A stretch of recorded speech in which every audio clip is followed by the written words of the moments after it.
Sahabat pers, sudah disiapkan makan dan minuman yang baik. Ngusirnya secara halus, nggak mengusir. Kita harus dengan realistis melihat situasi dan kita ambil langkah-langkah. Presiden Prabowo Subianto didampingi Wakil Presiden Gibran Rakabuming Raka memimpin sidang Kabinet Paripurna ke-8 Kabinet Merah Putih di Istana Kepresidenan Jakarta pada Rabu 6 Agustus 2025. Dalam pengarahannya, Presiden Prabowo menyampaikan apresiasi dan penghargaan yang tinggi kepada seluruh jajaran kabinet atas kerja keras dan prestasi yang telah dicapai. Presiden Prabowo menyoroti kondisi geopolitik dan geoekonomi global yang kompleks dan penuh tantangan. Ia menyebutkan berbagai konflik yang terjadi di dunia, mulai dari Ukraina, Timur Tengah, Gaza, Lebanon, Suriah, hingga ketegangan antara Israel, Iran, dan India-Pakistan. Di tingkat regional ASEAN, konflik di Myanmar serta antara Kamboja dan Thailand juga menjadi perhatian. Selain itu, ketidakpastian ekonomi global yang dipicu oleh kebijakan tarif Amerika Serikat turut menjadi sorotan. Menghadapi tantangan tersebut, Presiden Prabowo menegaskan bahwa strategi yang telah dicanangkan pemerintah mulai menunjukkan hasil dan berada di arah yang benar. Salah satu pilar utama dalam strategi tersebut adalah kedaulatan pangan. Presiden Prabowo menyatakan keyakinannya bahwa sebuah bangsa tidak akan bisa merdeka jika tidak mampu memproduksi pangannya sendiri. Berkat transisi pemerintahan yang baik dengan presiden sebelumnya, serta kerja cepat kabinet, produksi pangan nasional saat ini berada dalam kondisi aman dan kuat. Saya kira tanpa kerja keras saudara sebagai tim, tidak mungkin kita capai apa yang sudah kita capai hari ini. Dalam waktu yang masih singkat, banyak sekali yang telah kita capai. Strategi yang sudah saya canangkan ternyata mulai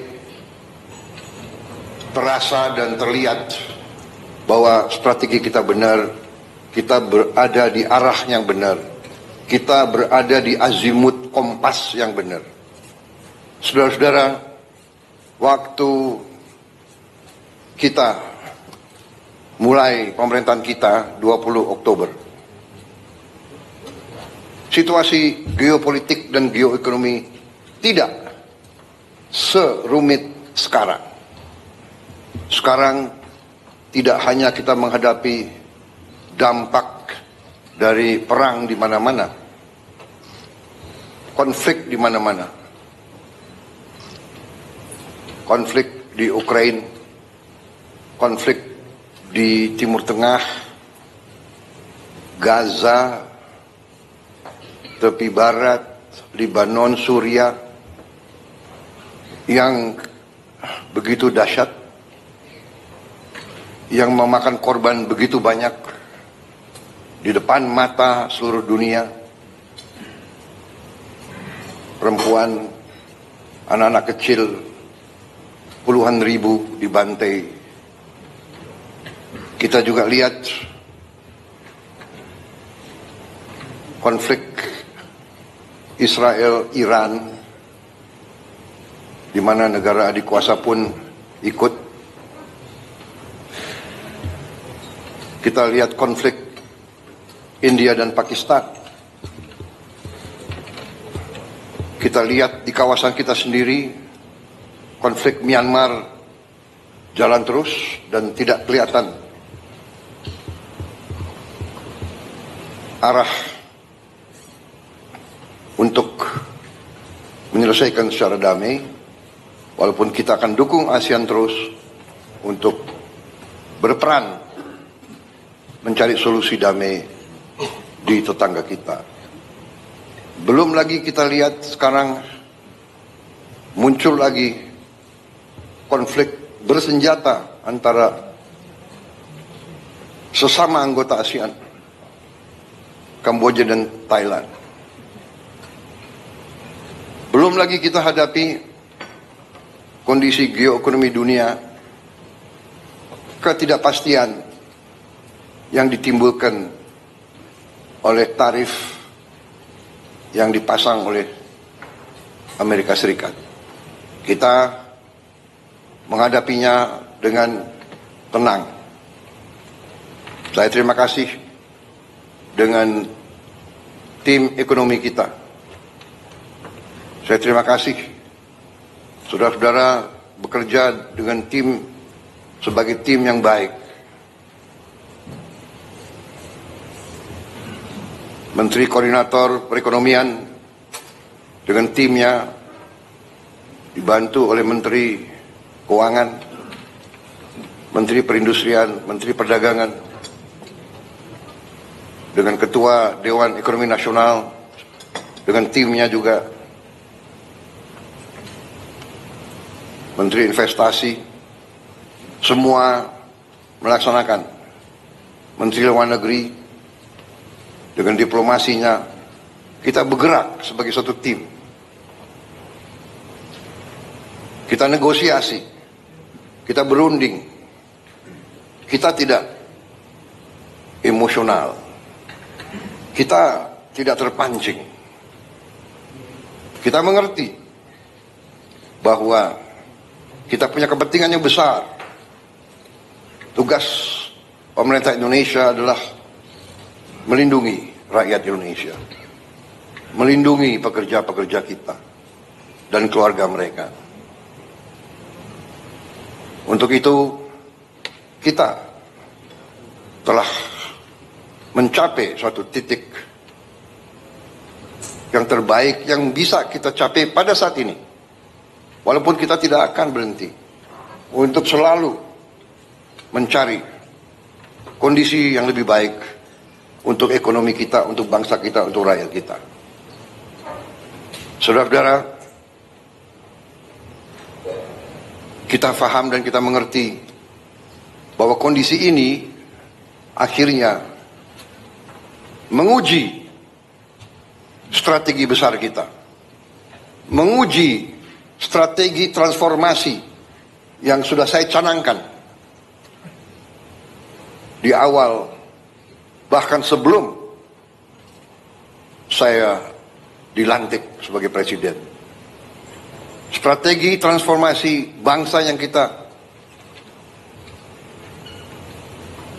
pegang adalah strategi yang berdasarkan realisme, yang berdasarkan kondisi nyata bangsa dan regional dan global. Kondisi nyata ini tidak bisa kita hadapi dengan teori, dengan angan-angan.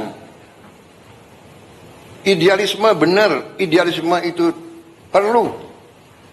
Tapi yang utama yang bisa menyelamatkan kita adalah realisme. Kita harus dengan realistis melihat situasi dan kita ambil langkah-langkah.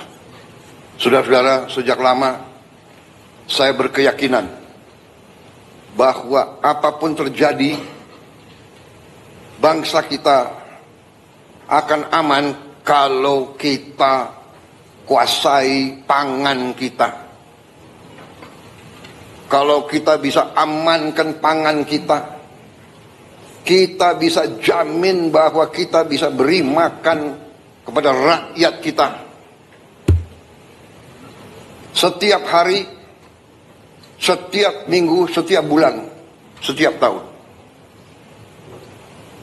Saya tidak pernah percaya bahwa satu bangsa bisa merdeka kalau dia tidak bisa produksi pangannya sendiri. Tidak ada dalam sejarah manusia. It does not happen. It will not happen. Tidak ada negara yang merdeka berdaulat tanpa dia bisa produksi makannya sendiri. Karena itu, produksi pangan bagi saya adalah strategis. Selalu bangsa kita diganggu, bahkan dirusak melalui pangan. Kalau ada bangsa lain yang ingin merusak kita, dia akan merusak pangan kita. Alhamdulillah, dengan langkah-langkah yang cepat dan terus terang saja, dengan transisi yang baik antara Presiden Joko Widodo dan saya, kita bisa dalam posisi sekarang produksi pangan kita bisa saya sampaikan berada dalam kondisi yang aman dan kuat. Terima kasih kepada semua pihak yang mencapai ini. Ini juga hasil kerjasama, hasil teamwork. Menteri Pertanian dibantu oleh menteri-menteri lain, didorong oleh Menteri Keuangan, dibantu oleh TNI dan polisi, juga kejaksaan. Karena dalam ekonomi kita menghadapi pemain-pemain yang punya agenda lain daripada kita. Pemain-pemain di ekonomi ini ada yang niatnya hanya cari keuntungan sebesar-besarnya, tidak peduli rakyat kondisinya kayak apa. Bila perlu, rakyat dimiskinkan terus agar mereka bisa mengisap kekayaan kita, bagaikan mengisap darah. Ada. Ini namanya realisme. Kita bukan anak kecil. Kita duduk di sini, di kabinet ini, saya sebagai presiden, wakil presiden semua, kita di sini bukan anak-anak kecil. Kita tidak bisa dibohongi, kita tidak bisa ditipu lagi. Kita ingin baik. Kita ingin beri kesempatan kepada semua. Tapi kita tidak rela rakyat Indonesia dimiskinkan terus.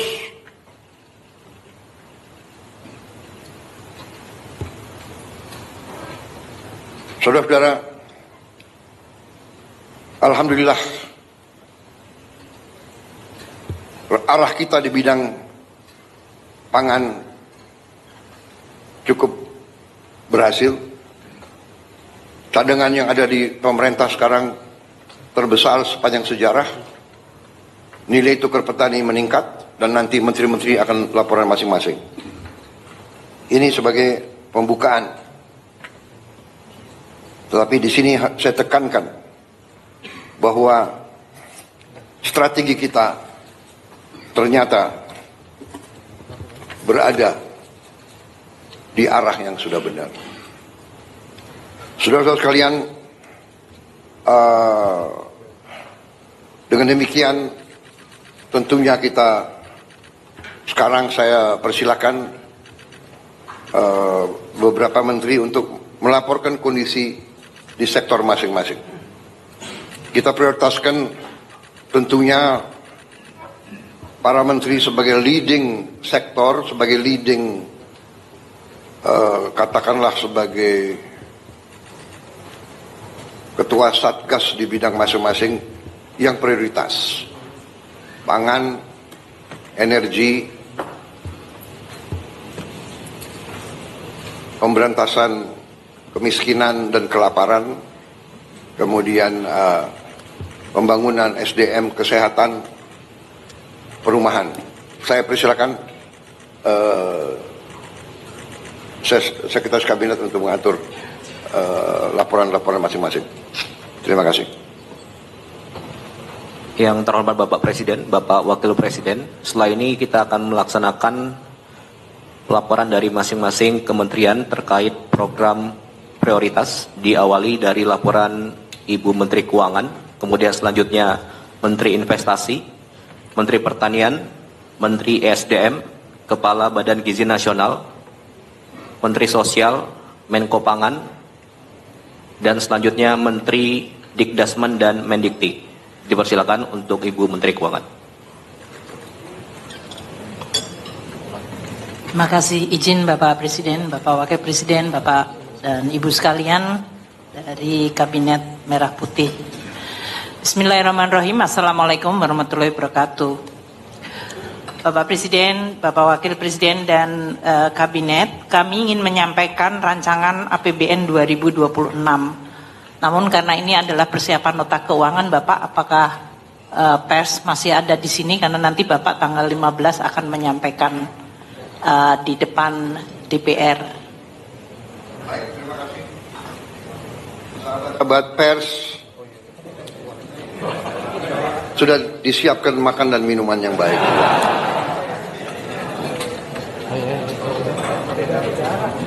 Ngusirnya secara halus. Nggak mengusir.